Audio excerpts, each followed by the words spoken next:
तो फाइनली ढूंढ लिया आपने। हाँ, मुझे उम्मीद थी आप ढूंढ लोगे। आज की इस वीडियो के अंदर मैं आपको बताऊंगा कक्षा 12 हिंदी, और यहाँ पे आपका जो व्याख्या वाला पोर्शन है उसका पहली कविता है आत्म परिचय, एक गीत। तो ये 2 भाग है उसके, तो यहाँ पे उसके हम एमसीक्यूज करने वाले हैं सारे के सारे डिटेल्स के साथ में। चलो शुरू करते हैं। मैं हूँ अजय और आप देख रहे हैं सीसीएल क्लास। यहाँ पे ऑप्शंस नहीं पढ़ूंगा ताकि टाइम बच सकेगा और जल्दी जल्दी आपको समझ में भी आएगा। अगर आपने कविता पढ़ी है तो समझ में आ ही जाएगा, नहीं पढ़ी तो क्या ही फायदा फिर।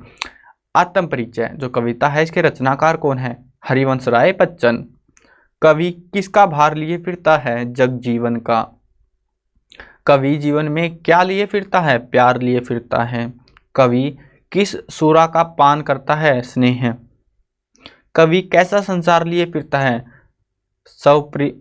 स्वप्नील।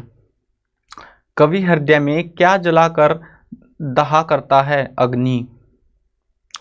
कवि किस अवस्था का उन्माद लिए फिरता है? युवा। कवि अपने रोदन में क्या लिए फिरता है? राग। कवि की वाणी कैसी है? शीतल। कवि स्वयं को दुनिया का एक नया क्या मानता है? दीवाना। कवि कैसा संदेश लिए फिरता है? मस्ती का। हरिवंश राय बच्चन का जन्म कब हुआ था? किस सन में? 1907 में। मृत्यु कब हुई? 2003 में। हरिवंश राय कहाँ जन्मे थे? इलाहाबाद में। हरिवंश राय बच्चन का देहांत कहाँ हुआ? मुंबई में। और हाँ, जिन पे इंपॉर्टेंट लगे हुए इनको जरूर से कंसिडर करना, ये एग्जाम्स में आते हैं ज़्यादातर। मंजिल भी तो है दूर नहीं, ये विचार किसके मन में आ रहा है? पंथी के मन में।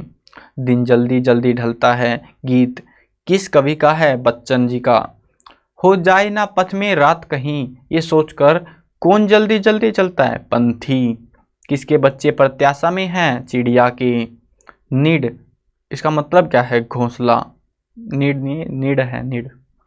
घर जाते हुए कवि के पग स्थिर क्यों हो जाते हैं? घर पर उसका कोई इंतजार नहीं कर रहा।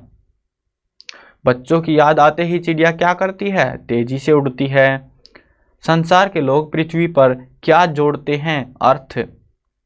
कवि कैसे संसार को ठुकराता है? वैभवशाली को। कवि उन्माद में क्या लिए फिरता है? अवसाद। कवि ने संसार को कैसा माना है? अपूर्ण। कवि ने अपने हृदय में कैसे उपहार संजोए हुए हैं? भावों के। कवि सुख दुख में कैसा रहता है? सम, मतलब एक समान। भय सागर से कवि का क्या मतलब है? संसार रूपी सागर। मैं स्नेह सुरा का पान किया करता हूँ, इसमें अलंकार कौन सा है? रूपक अलंकार। एक गीत, कविता में कवि ने समय को कैसा माना है? परिवर्तनशील। दिन जल्दी जल्दी ढलता है, कविता में कवि हताश और दुखी क्यों है? परिवार के बिछुड़ने के कारण। कवि के हृदय में कैसे भाव भरे हुए हैं? विह्वलता वाले। दिन ढलने के साथ ही बच्चे कहाँ से झांकने लगे होंगे? नीडों से। नीडे मतलब पता है ना, घोंसले, घोंसलों से। शीघ्र अपने बच्चों के पास पहुंचने की इच्छा चिड़िया की किस क्रिया से प्रकट होती है? तेज उड़ने से। दिन जल्दी जल्दी ढलता है, गीत में नीडों से झांक रहे बच्चों का ध्यान चिड़िया के परों में क्या भरता है? चंचलता भरता है। दिन जल्दी जल्दी ढलता है।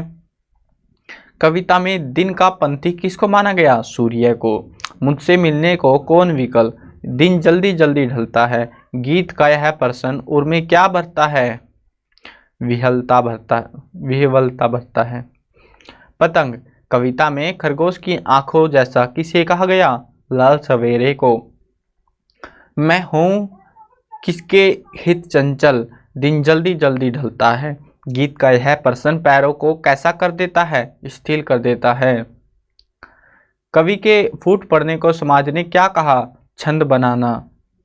आत्म परिचय, कविता में कवि का संदेश क्या है? मस्ती। पथ में होने वाली रात की आशंका से कौन भयभीत रहता है? थकापंथी। तो ये थे कुछ एमसीक्यूज, आई होप आपको पसंद आए होंगे। हाँ, अगर कोई डाउट है तो कमेंट में ज़रूर से बताना। मैं कवर करने वाला हूँ क्लास 6, 7, 8, 9, 10, 11 और 12th क्लास की सभी सब्जेक्ट्स के वीडियोस हिंदी मीडियम और इंग्लिश मीडियम में। तो हाँ, सब्सक्राइब कर लेना, साथ में घंटी दबा लेना ताकि कोई अपडेट अगर मैं आपको दूँ तो आपसे छूटने ना पाए।